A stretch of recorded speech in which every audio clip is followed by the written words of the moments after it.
అందరికీ నమస్కారం. అసలు పురాణాలు ఎన్నున్నాయి?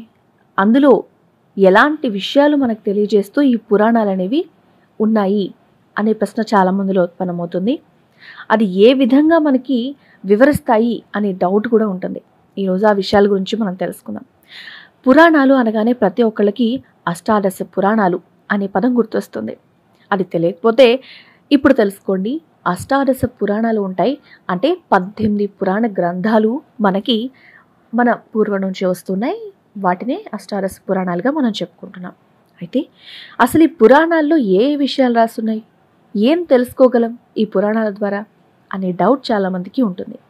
ఈరోజు మనం ఆ విషయాల్ని తెలుసుకోబోతున్నాం. పురాణాల్లో ముఖ్యంగా వేదాలు అనేవి స్వరపూర్వకంగా సూత్రప్రాయంగా ఒక విషయం గురించి చెప్తూ ఉంటాయి. అంటే ఏంటి? వేదాల్లో ఉండే విషయాలు స్వరం అంటే వేదాలన్నీ కూడా మనకి ఎక్కువగా వేద మంత్రం చదివేటప్పుడు వచ్చే స్వరం ఎలా చదవాలి అనే విషయం ఉంటుంది కదా. అలా మనకు తెలిసినంత వరకు వాటికి ఒక స్వరం అనేది ఉంటుంది. అంతేకాకుండా సూత్రప్రాయంగా ఒక విషయాన్ని చెప్పడం అంటే ఇప్పుడు మనం మ్యాథ్స్ చేయాలి అంటే ఎలా అయితే ఒక ఫార్ములా ఉంటుందో, ఒక విషయం గురించి మనం అర్థం చేసుకోవాలి అన్న ఫార్ములా రూపంలో మనకి వేదాలు అనేవి వివరించబడ్డాయి.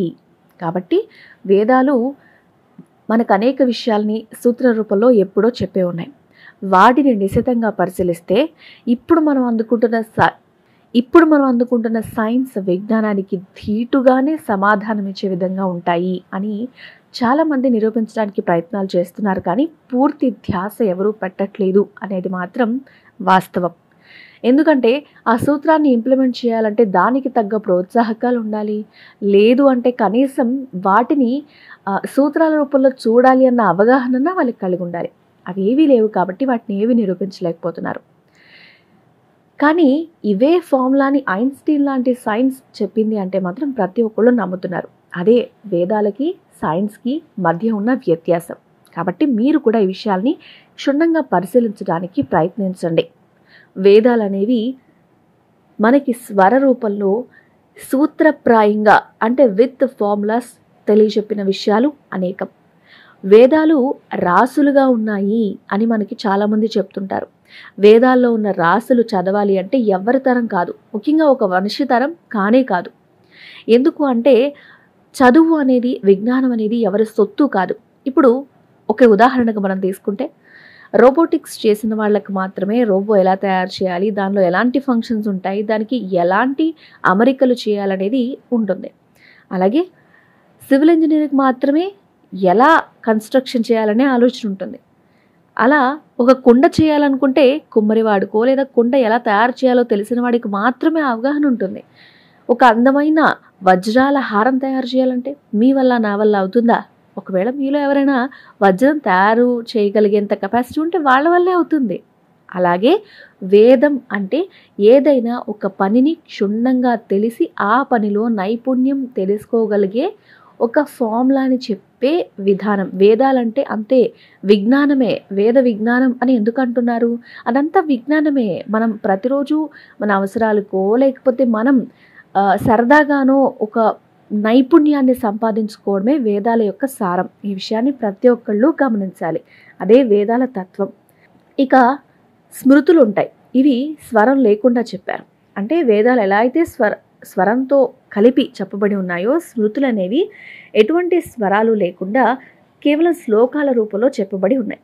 శ్లోకం అంటే మనకు తెలుసు, 2 లైన్లు ఉంటుంది, దాన్ని ఒక ఛందస్సు ప్రకారం అమరిక ఉండి మంచిగా చెప్పబడి ఉంటుంది అనే విషయాల్ని మనం చాలా శ్లోకాలు చదువుతున్నప్పుడు గమనించగలం. అలాగే ప్రతి విషయం కూడా కథల రూపంలో మనకి బోధించడం జరిగింది. కథని కథలాగా కాకుండా దాన్ని నిత్య జీవితంలో మనం అప్లై చేసి దాన్ని నిజ జీవితంలో మనం ఎప్పుడైతే ప్రాక్టికల్గా వాటిని నిత్య జీవితంలో మనం ఎప్పుడైతే వాటిని ఆచరించి చూస్తామో అప్పుడే ఆ కథలకు ఆ బోధించిన ఆ విషయం ఏంటి అని, ఆ కథ యొక్క నీతి అనుకోవచ్చు, లేకపోతే ఆ కథని మనం అర్థం చేసుకొని ఉపయోగించే తీరు అనుకోవచ్చు, వాటికి అర్థం తెలుస్తుంది. అయితే ఈ పురాణాలు చాలా ముఖ్యమైనవి ఏంటి అంటే 18 పురాణాలు 18 అని మేము ఇందాక చెప్పుకున్నాం కదా. ఇవి మాత్రమే ముఖ్యమైనవి. ఇక వేదాల సంగతి సరే దాని గురించి కూడా మనం వివరంగానే ముందు తెలుసుకున్నాం. ఏ విద్యలో నైపుణ్యం సంపాదిస్తే అది ఒక వేదం కిందే వస్తుంది. అది ఒక విద్యా నైపుణ్యం. వేద విజ్ఞానం అది ఏదైనా కావచ్చు. మానసికంగా ఒక మనిషిని అర్థం చేసుకోవచ్చు. మానసికంగా ఎదుటి వాళ్ళని కూడా కంట్రోల్ చేసుకోగలిగే శక్తి అది కూడా వేదాల్లో రాసి ఉంది. అలాంటి వేదాలు ఎన్నో మనం చేజేతులారా పోగొట్టుకున్నామా, అనుకోకుండా పోగొట్టుకున్నామా? వేద విజ్ఞానానికి మాత్రం మనం చాలా దూరంగా ఉన్నాం.